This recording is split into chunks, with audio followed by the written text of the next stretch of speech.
in a very famous movie, Cabin in the Woods, that came out in 2011, there was a quote that Marty said where he goes, I'm drawing a line in the fucking sand here. Do not read the Latin. And that kind of relates to the Necronomicon because it's not Latin, it's Sumerian. All So right. I have to ask you this. Would you read from the Necronomicon? I'm sorry. I'm a sucker for an ancient book. So yes. No, you're going to cause the destruction of the whole world. Okay, so when the world ends, blame. It's my Yeah, fault. blame. It's Yeah, me. blame. It's Yeah. me. I did that.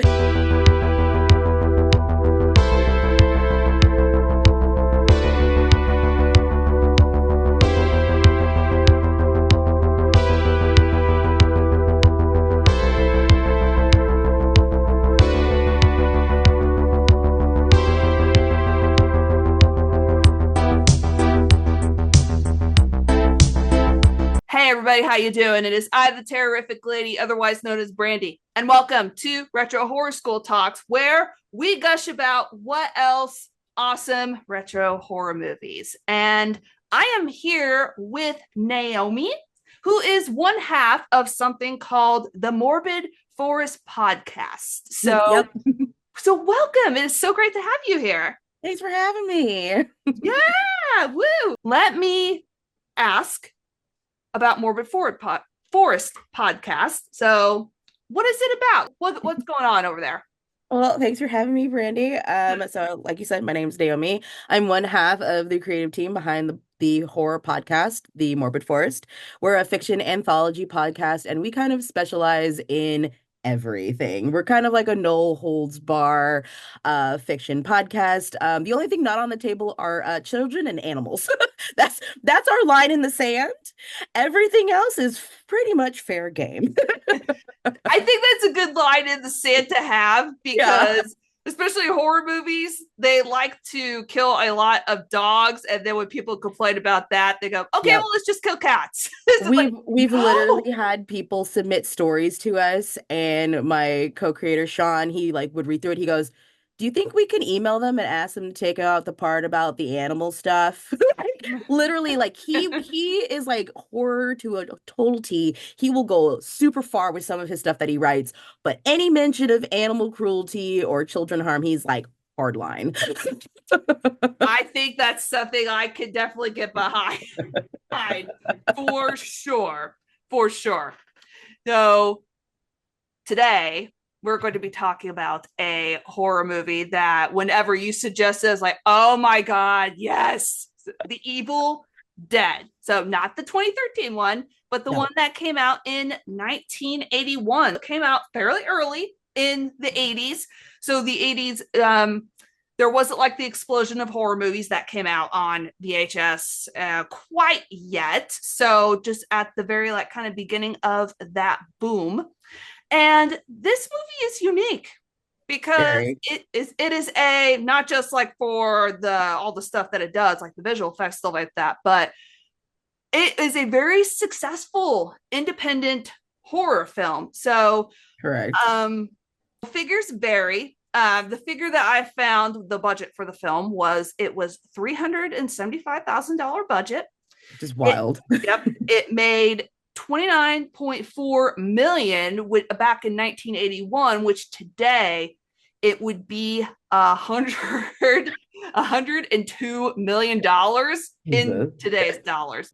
I have to ask, why do you think that Evil Dead just hit so well with fans and horror fans in the 80s? I mean, well, first off, we have to talk about the biggest hit of the entire movie is Bruce Campbell. Like, like there, name a better leading man. Mm, mm. He just really sells you on Ash, and as through, I know we're talking specifically about Evil Dead, but through the franchise, he just evolves this character more and more. We get a little bit more depth out of him, and it's just Bruce Campbell really just hit the nail on the head with this. And aside from that, after that, you've got the comedy aspect that they lean into. You've got these outrageous, explicit scenes that they are just like they're just going for it. You create a lore out of it, and people love a good lore that they can dive into, they can think about. Anything that you give a little bit of like a historical could have a historical background, the Sumerian creepy book, like people eat that stuff up. And I really think that Sam Raimi just like he didn't know that his little short movie that ended up turning into a real movie was going to have such this cultural like phenomenon behind it. And I just think it's amazing. He just does a lot of amazing things with the movie. To me, it invented the whole trope of the cabin in the woods. So not only is it unique and Mm, just like the visual effects, it's just like you're creating, maybe not created, but popularized the whole trope yep, of the cabin in the woods, in the woods. the creepy ass cabin out in the middle of nowhere where stuff goes down. Just Because don't. originally the film, like when it was just a short film, wasn't it called Into the Woods? Like originally? Something Something like like that. that? Yeah. Yeah. So like already he's call himself the grandfather of the woods. The grandfather of the woods.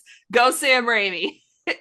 Now, I get to thinking about the term cult classic, and some people argue that since this movie and this franchise is so popular now, Mm. you can't really call it a cult classic. Do you agree or disagree with that sentiment? No, I think you can definitely call it a cult classic. Just because it's popular doesn't mean that it's not a cult classic. Think of movies like Spaceballs, which is a very popular movie and it's a goofy movie, but it is a cult classic in its own right. Just like Jason and Freddy are and Chucky are, all of these movies, all of them are cult classics technically, but they're wildly popular.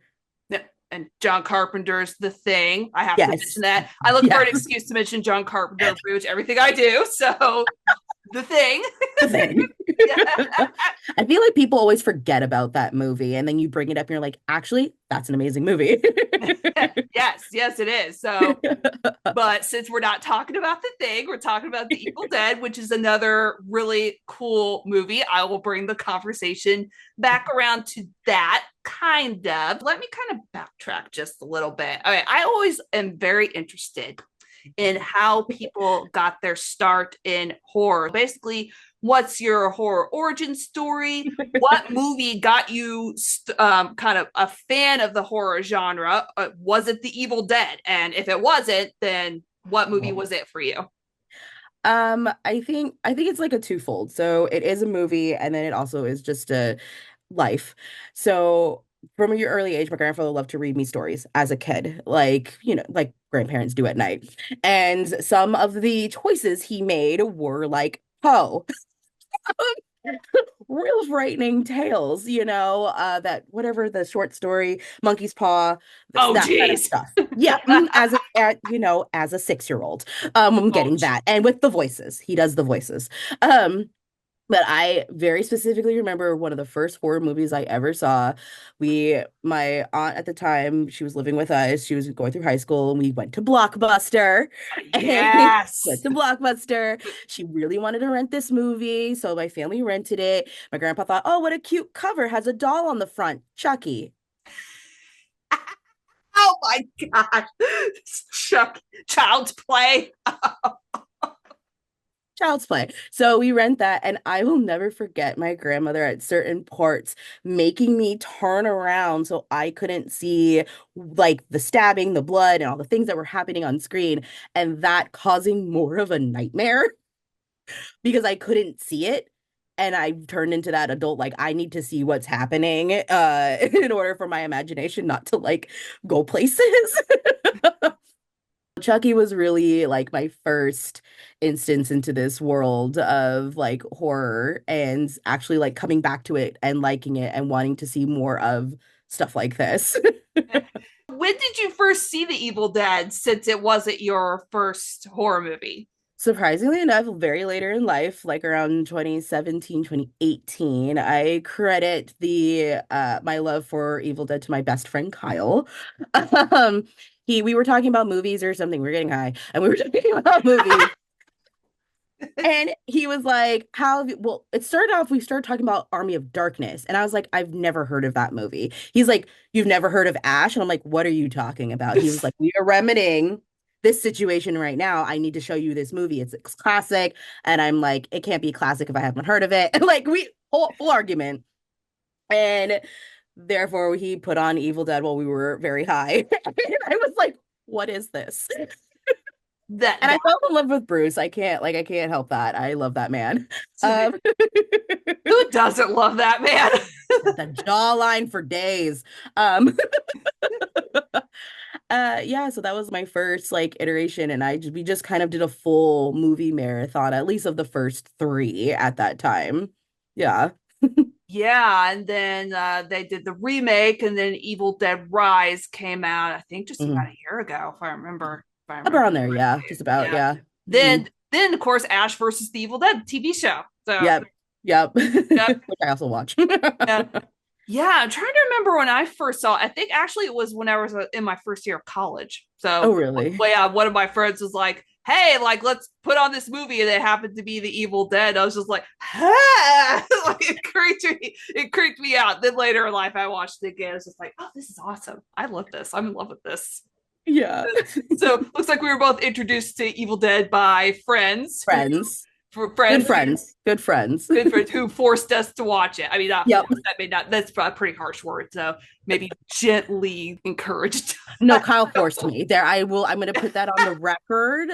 Kyle forced me to watch that Kyle movie. forced her to watch Watch this. this movie and said you were not a good he's a crazy cinephile. He's like, you can't be a cinephile if you've never seen this movie. You can't be a horror lover if you've never seen this movie. Ah, okay, okay. Yeah. I guess so. You can't be a horror fan if you don't see Evil Dead. Yep. Hard line. So now I have to ask this question is kind of a two-parter here. How has this film kind of influenced your love for horror, and do you feel that this movie still holds up after all these years? I mean, it came out in 1981. Some Mhm. people may consider this movie a little dated. Right. Yeah. Yeah. I think definitely for the time and its effects. I'll do the second part and then I'll do the first part. Okay.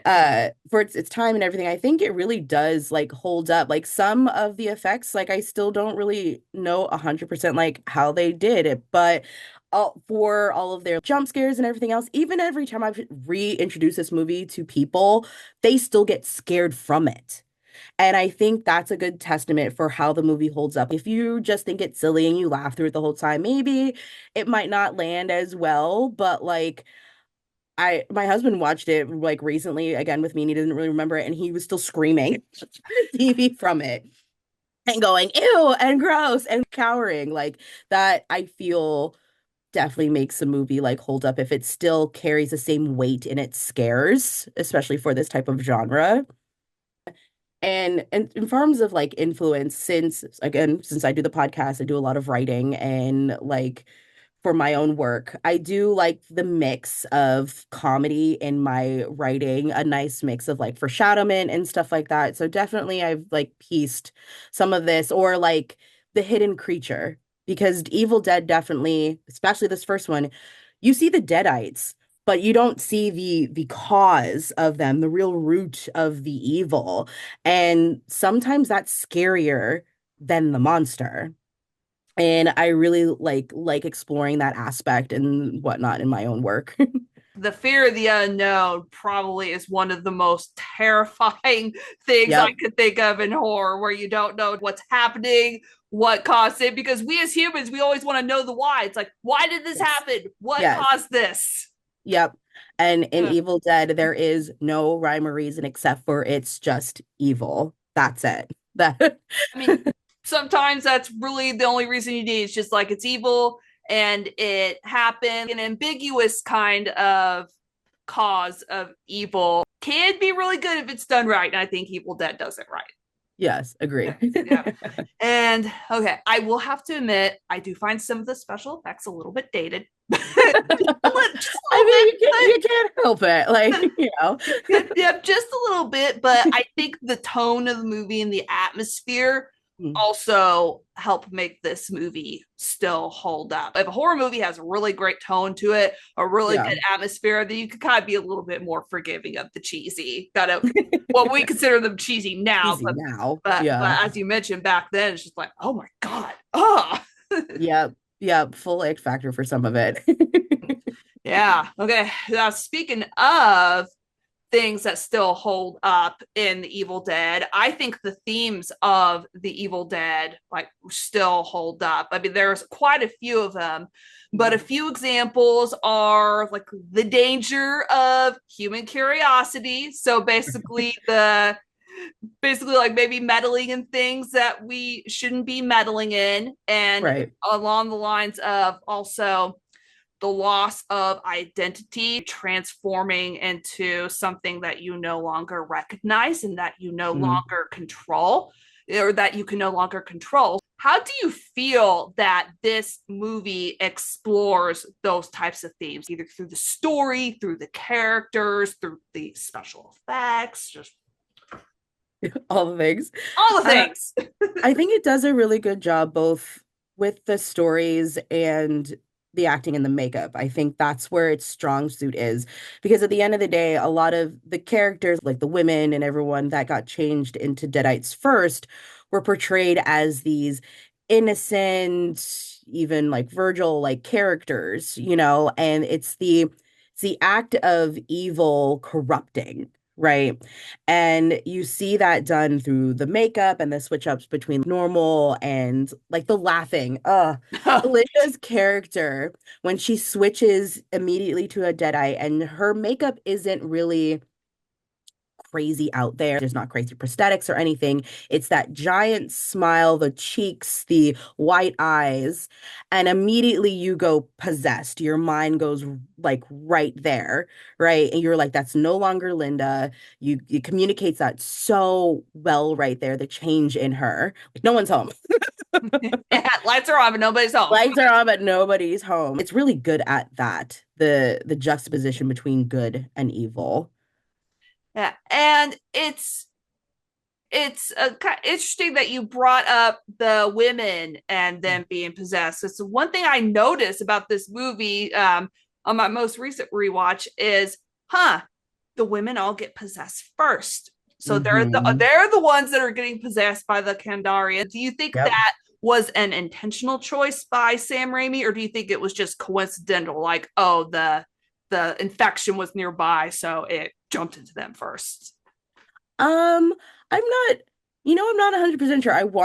The woman in me wants to say it's not a coincidence. He just didn't choose women, or like the feminist in me is like, well, maybe the evil takes out the women first because they might be the stronger, more resilient characters, and that men only might be brute force, and that's it. They won't be smart enough to outsmart us. And it's a more of an interesting mental game to have it be women, because then you have the man wants to take care of her and like this nurturing figure, and it's just so heartbreaking to see a woman overtaken by evil and a man trying to do his best to fight for her, and like it's almost a reverse romance in that sense.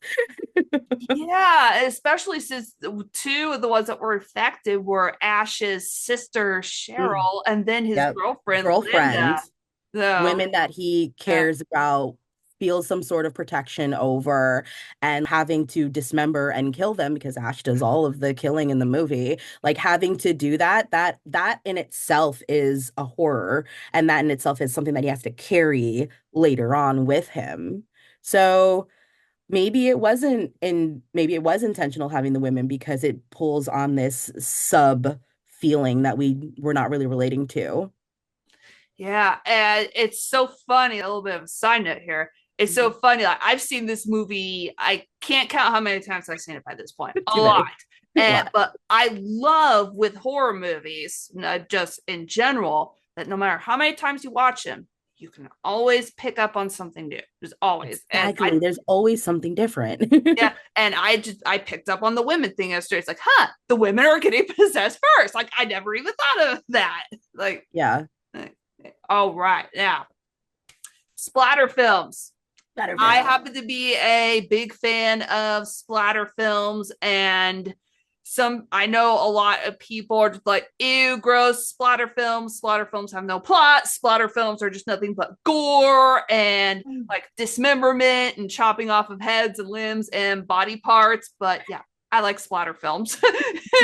And this film happens to be one of the most notorious splatter films. The fear in a splatter film comes from the destruction of humans, the gore that Mhm. follows, and the dismemberment of just like basically the changing of the body.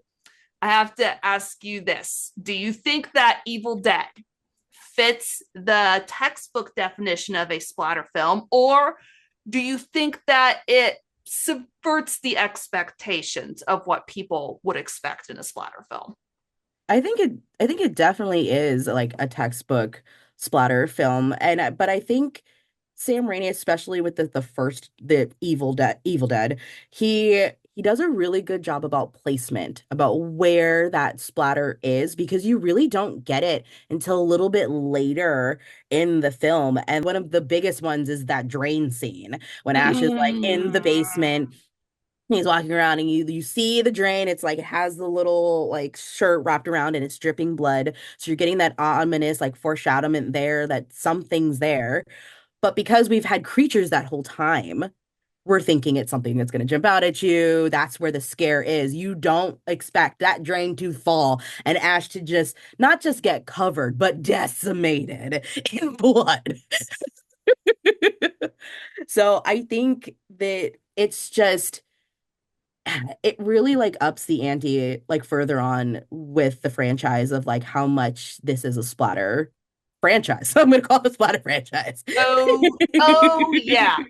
And it definitely thrives splatter films in general to also thrive on the aspect of a lack of order. So Yep. good doesn't necessarily triumph over Over evil. evil. And Yep. and I like how this movie, it makes you think that Ash has won. Okay, he's destroyed Mhm. all the Deadites. Yep. Everything's all cool now. Yep. Dawn has like come. It's a brand new day. He survived, but has he? But has he? Yes, It we has he. Exactly. It just this just really the splatter in here, it's I feel like it's not like misplaced or anything. It adds that extra uncomfortable ick factor. It really, really does. There's a lot of other scenes that are in it, but it just adds the extra like I love it's such a small thing, but I love when they do the splatter in this movie in particular and it goes like on the light or something and then the room turns red. It adds yes. this extra where it's like you don't see that portion of the splatter, but in your mind makes it up. Your mind adds to it. So he's not only showing it to us, but he's making us see it in our own way. I think that's such a smart way to use it too. What's your favorite? Yeah, you seem to really like the drain effect. So besides that one, what is your favorite use of splatter like in this film? So your favorite like visual effect or special effect? Favorite effect, I think overall, I think I have like two. One is underlining and one is major. The underlining is the constant ticking heartbeat sounds that are like throughout the movie.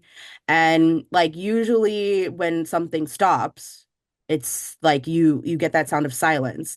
And it almost makes your internal like tension rise with that because you're like something's coming, but you don't know where it's coming from. And so it's building up your own terror on the inside. And I love that like it's constant. It's at the very, very beginning with this rocking swing against the window, the knock and the knock, and then it stops.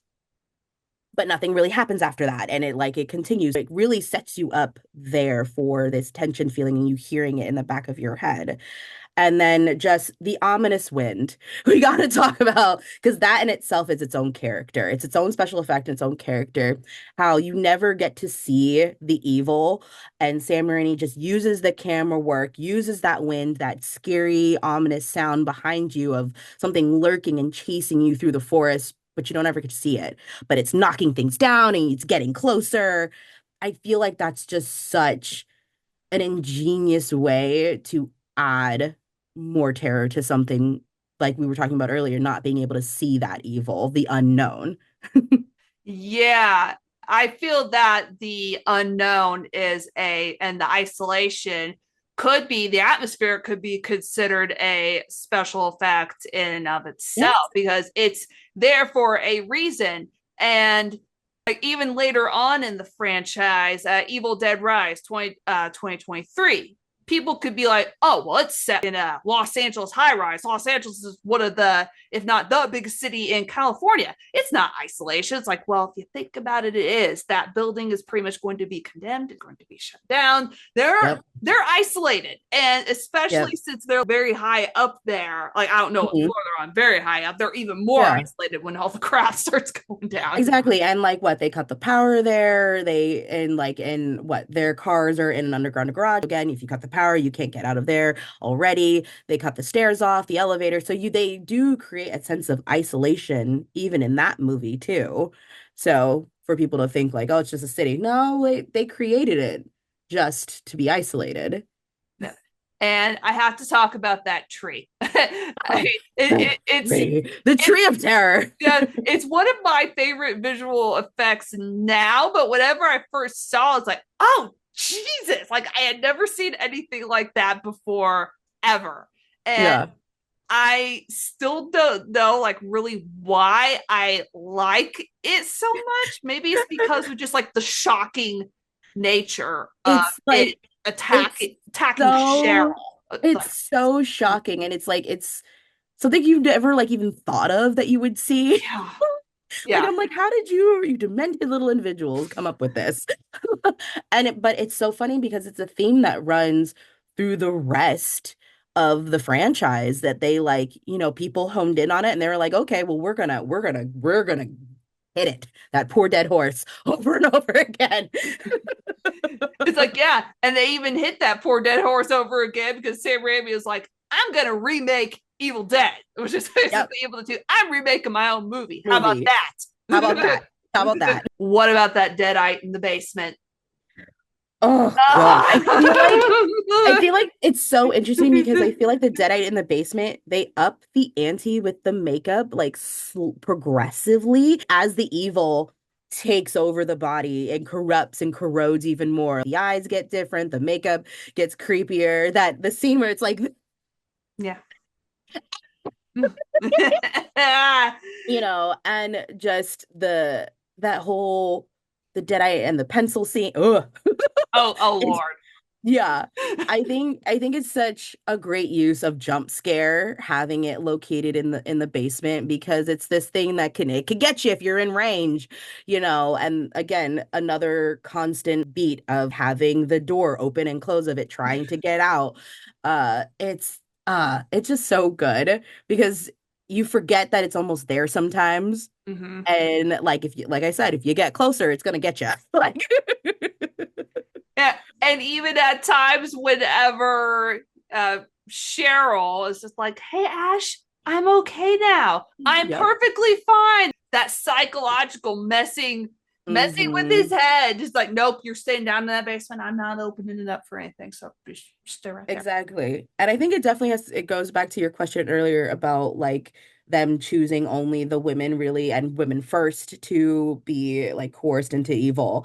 It's that using that soft feminine voice, like, I'm okay now, Ash. I'm fine. You did it. I'm safe. Like lure the men into like to their death. Psych, psych. Very siren call of her, right? Yeah, I didn't think about that. The siren call of Mhm. evil, luring them in to Yep. crash on the rocks. Yep. Uh, Or basement. or in the basement, which I would never be going down there to begin with. Absolutely. You wouldn't catch me like reading any evil books. Sorry, like I know that you're a big sucker for evil book. Like I'm not reading evil books. I'm not reading Latin. There's a reason it's a dead language. So not reading Latin, and I'm not going down into a dark basement. I'm with you on the basements. The basements and attics, not going there. No, no. You have fun. I'll be in the car already driving down the road. Yeah, I will be driving over the bridge to the That is road gone. Yep, to the and road. flipping that cabin off as in my rearview mirror as I leave. Yes, exactly. exactly. So speaking of, also, I don't know why I say speaking of. It's obvious we're talking about Evil Dead, but it has been such a big influence on later horror movies because sometimes whenever I watch other horror movies, like, oh, that was influenced by the Evil Dead. Oh, and this was influenced by the Evil Dead. Oh, cool. I think this was too. What movies do you think were influenced either in part or heavily by the Evil Dead? I think I have a few that I listed. So, Cabin in the Woods, obviously, like for obvious reasons. Like Yes. it's the homage is in the name itself. Like I said earlier, it was originally called Into the Woods or something else. Like already you have it a textbook of Evil Dead. Kids going to a isolated place in the middle of the woods and evil things happen to them in isolation, right? And then you have movies like Shaun of the Dead and Tucker and Dave versus Evil, where I feel that it's the comedy aspect of Evil Dead that they kind of like draw from a little bit. And you also have like Idle Hand. And I come to mind straight up Ash cutting his hand off, the Deadite infiltrating your hand bit or parts of your body. I feel like play a little bit of homage to Evil Dead. Idle Hands is something that I still need to see. I know it came out like I know I'm trying to think. Did it come out like the late 90s, early 2000s? Yeah. So yeah, that's one that I missed. I know it's got put it on your radar, or I'll come back. I will come back, especially just to talk about it. I will talk about Idle Hands. Like, you can have me back on it. I will talk about it. It's funny because that's the one of the movies I remember as like a preteen, young teenager that I snuck in to go see. Like, ooh, yeah, I snuck in the theater to go see that movie. So definitely gotta go see it. I noticed too the thing that you mentioned, that the thing about horror and the commonality that I find among many horror fans is we watched a lot of our horror or our first horrors way too young when we were not supposed to be watching this. Way too young. Yeah. Okay. Yep. So our parents or whoever, your family members, just tosses a horror movie on. And it's just like, I don't know. Like, I could have been scarred for life, but I mean, wasn't. It's hard because a lot of these young, like earlier on, not to segue, but earlier on horror movies, like Evil Dead, got a younger rating than R. Because what isn't Jaws like PG or something like Jaws that? is PG. It's like, really? Jaws is PG? Are you kidding me? Yeah, and I think for Evil Dead 2, they created like a different production company to circumvent the R rating or something like that. So they could still do what they wanted to do in the movie without getting that rating. Something like that. I'd have to look it up, but I remember something like that happening. So it's interesting that you say that when we were so young, at least our generation, those movies were rated pretty low on the rating scale. Unless they showed boobies, then like we're fine. Like yeah. I have to wonder just pretty much. I know the rating system in itself is pretty young. I think it like started in 1968, so it's hasn't been around for forever. I think people tend to forget that, but yeah, people pushing the boundaries of rated R movies. And I'm trying to think, some horror movies, even PG-13, like you have to wonder what's the one step further that they could take to like push it into rated R. Some PG-13 horror movies scare the crap out of me. Exactly. Like some are just like they're just as bad as an R. Like, so what was the line? One less fuck. Yeah. There we go. You can only say fuck once, like in a horror movie, and that's it. And that's it. Otherwise, it's just like rated R. Oh, that's okay. I get to think of just about Evil Dead and just the fact that it is just so, not just the movie but the franchise. It is so beloved now. Like it is. It really is. And there's some people, of course, that it's not going to be their cup of tea, and it's perfectly fine. But I hear a lot of love for the Evil Dead. This is almost an extension of my earlier question as like why it was such a hit in the 80s. Why do you think it's held up? Not just like Evil Dead, but the franchise in general. It's like why do you think it's held up for so long and people just want to keep going Keep back going to over it? it. Yeah. It's just, I think it's its overall uniqueness, right? It's just a unique cult classic. I keep coming back to Bruce, but Ash's ability to be matched up against evil by itself is such a crazy thing. One man being able to survive evil all night, but not just all night, over and over and over again. No matter how many limbs he gets cut off, the man keeps kind of doing it. And unfortunately, you through the franchise, his mind degrades, right? And you see Yeah. that through the slapstick comedy, like over and over again. I first thing that comes to mind is Army of Darkness when all the little ashes are running around in the cabin. Mm-hmm. You can see that as part of his mind fracturing because of being sent to another world and having to deal with this evil, not just once, not just twice, but for a third time, and having to go up against this and still dealing with the death of all of his friends. Like, it's so niche. And with creating the lore with the Necronomicon, it just holds up in that way because you can dive into it. Like you said earlier, the more times you watch it, the more that you discover, the more that you take away from it. It just makes it this ultimate thing you can keep going back to. And it's such a huge part of pop culture now. But Yeah, then I also think about other horror franchises, very long running horror franchises like Friday the 13th, like right. Nightmare on Elm Street. Those are two big franchises that have been around about as long as the Evil Dead. They got their start Correct. pretty early on. What do you think makes Evil Dead distinct from, say, a franchise like Friday the 13th? I think again, I gonna keep bringing them up Yeah, again. go It's ahead. Like Ash. it's Ash is the man. Ash. Ash is the reason why it's so successful, because not just because of his character, but because of all of the franchise you named, like, Michael Myers, and like if you think about Scream for your face of the franchise is Ghostface. You Yep. think of Freddy, it is Freddy Krueger. Those movies, even though they have main characters like Sidney Prescott and like Laurie Strode, they're not the face of the franchise.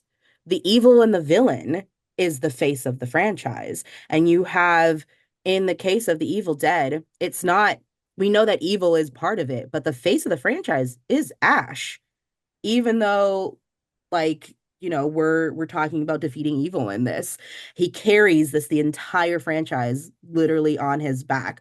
All about, even though he's crazy, he has all the kills, it's all about the good guy in it.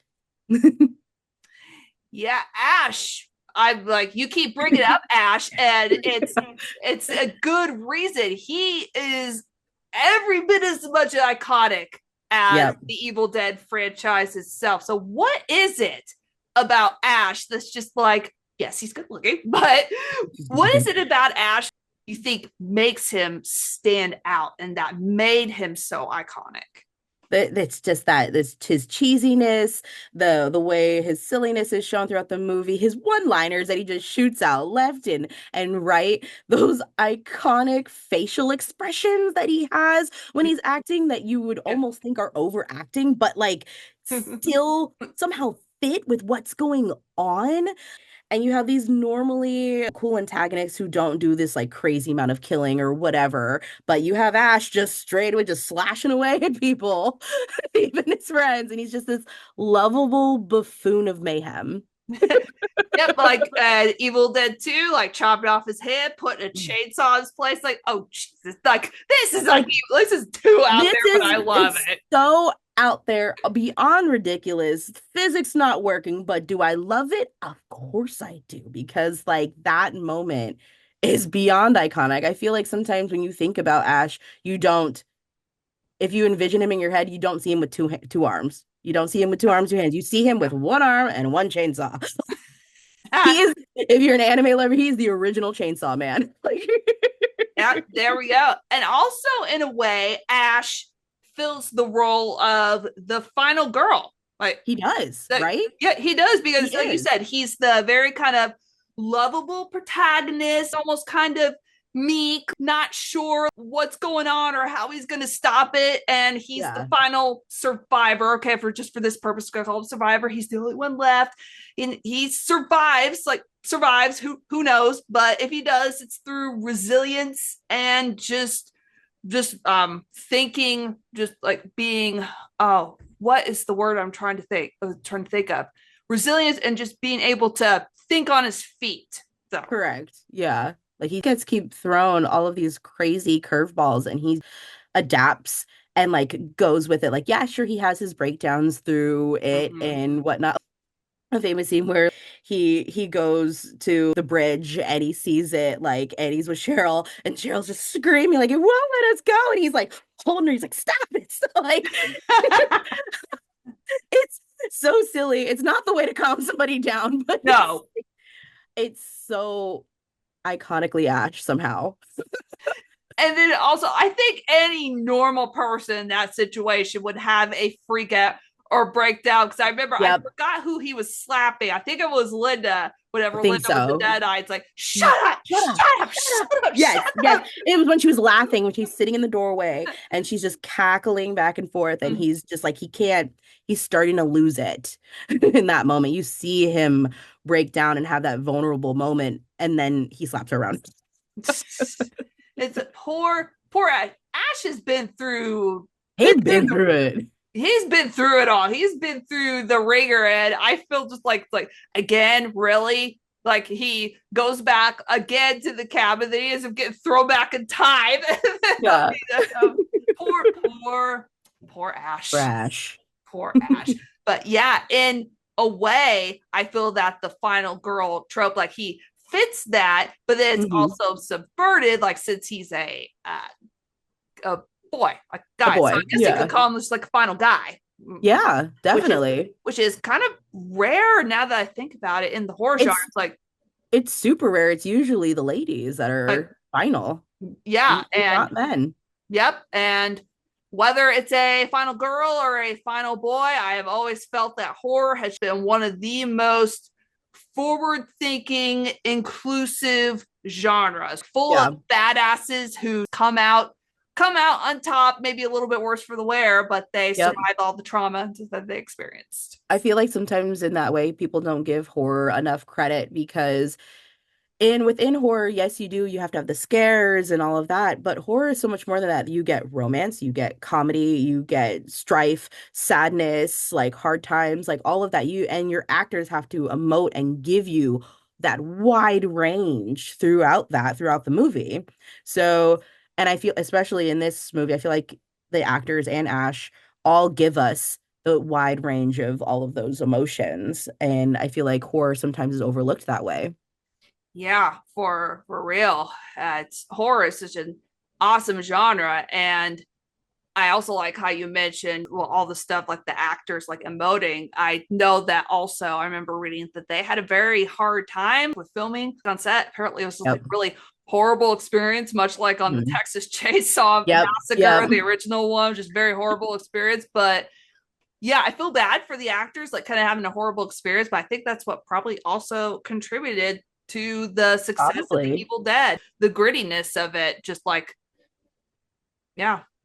Yeah, because probably some of how they were feeling being on set was being pushed into like their character of not wanting to be there. Yeah, because yeah, it's cold and I want to go home. That's probably Home. like what I'd be like. Just like it's cold and I want to go Go home. home. I hate it here. I hate cabins in the woods. I know. Yeah, I also remember another side note. I remember someone asking Bruce Campbell, it's like because people like to visit filming locations, Right. and they're like, Yeah. "Hey, where was the original Evil Dead shot? Because we want to go up and visit the location." He's like, "No, you don't. If you go up there, you're gonna get shot. Like you do not want to. It's because it's in rural Tennessee, and you're gonna get shot. So And you're gonna get shot. It's someone's backyard. They're gonna find you, and that's gonna be your last known location. it's like, oh Jesus, like he's on my bucket list of horror people to meet. No. Yeah. And I just love just Bruce Campbell in general. So sarcastic. I know, and I feel like he just eats it up. He's just one of those he's Yeah. just one of those actors that fully just embraces that like he is Ash, that is who he is, and he goes for it and he loves it and he is just okay with being that. You don't get enough actors in the franchise who are like that, you know? Yeah, there's some that just they don't like being typecast, and others are just like, hey, I'm perfectly fine with being this. It's just like I'm a well-known horror icon. It's like who wouldn't Yeah, be okay exactly. with that? Right? It like if Yeah. that was my job being an icon, so Yeah, I always like to go. Like, I'm going back to the whole like realm of human curiosity, and mm, about we always have to know who, what, when, where, why, how. It's just in our nature. So I like to think about what if scenarios. What if I was in this horror movie? oh God. Would I survive? How would I survive? So I'm going to pose this question to you. You're in Evil Dead 1981. You're Oh going up God. with Ash Williams. They're going up with Ash Williams and your friends to a remote cabin in the woods, and shit starts going down. How do you think that you would survive the night, or do you think that you would survive the night? I want to be optimistic and say like, oh yeah, I'm so cool. I would totally survive. But I feel like I definitely would be one of those people that either didn't get possessed until the very, very end. Like I was like holding out, I'm going strong. I got by either Ash's charm or something, you know, or that I probably got possessed, honestly. Well, I probably got possessed, but because I probably would have a hard time killing my friends. As much as I would say you turn into a zombie, you're out. It's still an emotional attachment. So I think I would have a hard time murdering all my friends. like yeah, and especially like since all the women apparently were getting possessed first, we'd probably both be doomed. We're doomed. We're doomed. We're doomed. I can't help it, you know. Yeah. So pretty much the thing that we need to do is not go up to a remote cabin in the woods to begin Yeah, with. no, that invite is just gonna, yeah, no, thank you. Like I know it's like Ash, I'm sorry. If you want to hang out with me, that's perfectly fine, but we're not going out to a cabin. Not going out to the cabin. No We're, cabins. we're not going to a cabin in the woods. We're not. I'm not reading from an ancient book. So I mean, let's put it that way. I feel like you would honestly just survive automatically because you're not reading the book. I feel like someone would bring the book out and you're already two steps out the front door, like, It's like, bye. bye. That would exactly be like, I'm taking this car and leaving you all up here. You all are on your Yeah, own. exactly. Okay, now we got a bit of a lightning round. A lightning round of questions related to Yeah. either the Evil Dead or just the franchise in general. I'm going Mhm. to ask you some questions, and you're Okay. going to say the first thing that comes to your mind. Okay. Okay. So there's a thing Ash versus Jason versus Freddy. I know that it is a comic arc, but who do you think will win in a fight? Ash. Yeah. Why did I even ask? Well, I mean, like, come on. Ash, he goes up against pure evil at the end of the day. He is able to defeat evil at all times at the end of the day. He's a little psycho and a little worse for wear, but he's always able to do it. And Freddy and Jason are a defined type of evil. And like I said, while he might not come out the best out of that, he's gonna come out the other side because he's already gone up against crazy evil. Yeah, I mean, so Jason Freddy will probably be a cakewalk to him. Yeah, you know, he'll get his fun little one-liners. We'll get a few groovies in there and Yeah, him and Freddy will have a contest one-liners. oh my God, honestly, I need that. Yeah, now I have to have that. Now that I mentioned that. Have that. All right. Now, which setting do you think is scarier? The cabin in the woods from the Evil Dead or the high rise in Evil Dead Rise? I think definitely the cabin. It's I mean, I know we talked about it, the isolation difference, but it's the full-blown isolation and like how the woods just play more into the scariness of it all. So I definitely feel like the cabin is scarier. I would have to agree with you there. Out in the middle of nowhere, no way. No, no, no. No, no. What is the most memorable effect to you in the Evil The damn tree. Dead? That tree. That Tree. bring Ash with his chainsaw hand and he can chop it down. That tree, man. Poor the poor girl having to like being dragged through the forest by those branches and then get hooked up and then the horrible scene and like Yeah. like that on its own, the branches wrapping around her legs and everything, like, oh man, because you can almost feel your skin ripping. Mm-hmm. Like instead of rope burn, I guess it'd be like branch burn. Yes. Yeah. Branch burn. Yeah, absolutely not. All right. Now, what do you think the most iconic part of the movie is from these three things? The trapdoor, Okay. the Necronomicon, Okay. and I think the chainsaws in this movie, if I remember right. So, It's highlighted, yeah. so out Definitely. of those three things, what's the most iconic? I think the chainsaw, it is the most iconic because I know he doesn't chop his hand off until the second movie, but it's it gives that foreshadowment for later on. I don't even think like Sam Raimi thought that they were going to do a second one, but Yeah. like it it did carry on. Like you got that little highlight of like what you can do with that. And I think it's great. Yeah. And what weapon would you bring with you to a cabin if you're going to fight a bunch of deadites? Ceremonial death knife. Where are you going to find one of those? I just went on an archaeological dig, dug one up. It's like, or you found it on eBay, maybe. Probably found it on eBay for like, $12.99. It's Guys, like, authentic. yep, authentic Sumerian ceremonial death knife. Death knife. That Yes. I said that three times fast. Okay, now we have reached that kind of near the end. I want to, oh, I know, but I want to thank you so much for coming on and talking Evil Dead, which I freaking love that movie. So again, I'm glad that you picked it. I want you to give any like last thoughts on why people should revisit this movie or why people should, maybe they haven't seen it, why maybe they should watch it for the first time. I think they should revisit it just to catch new things and to re-fall in love with the franchise, obviously. And if you haven't seen this movie, you need to see it for the innovative movie that it was for its time. You need to see it for the effects. You need to see it for the tension. If horror is your favorite thing, you need to see what laid the groundwork for what we have for horror today.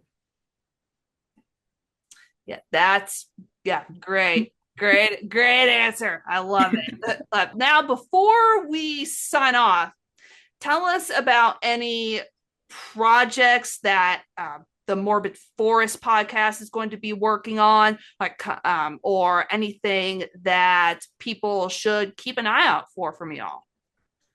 So we're in our fifth season, Ooh. surprisingly enough. And we're gonna be having our last two episodes are for the season are coming out. So Tuesdays are when we release at 9 a.m. Pacific Standard Time. So it'll be episode 17 and then 18 the following week. We have a very special guest that's pretty well known within the voice acting world for our finale, and I'm super excited about that. Um, we also partnered with a subreddit group called Allure Stories. And within the subreddit group, we're a partner and we do writing contests every month. And it's something separate that we do, and we put it up on our channel as a bonus episode so people can enter in this writing contest to have their stories narrated by one of the partners. So it's myself and a few other YouTubers. We're the only podcast, which is fun because we go up on YouTube and on all the podcast places. So if you join and you just want to like have your writing like looked at or like have a safe place to share your writing, that's always something just good to have a base of community. But your story can also get picked to be narrated, which is lovely because sometimes especially when you're first starting out, it's so hard to get yourself heard and seen and recognized as a writer. And we want to really establish a good place for first time writers to get their stuff out there and get and be heard. So yeah, it's kind of a few things that we're working on. That sounds really, Really awesome. Now, you mentioned that people can find Morbid Forest on YouTube and any other podcast places. Yep. Where Apple, can Spotify. where can they find you all on social media? We're basically on everything. We're on Instagram, Tumblr, Blue Skies.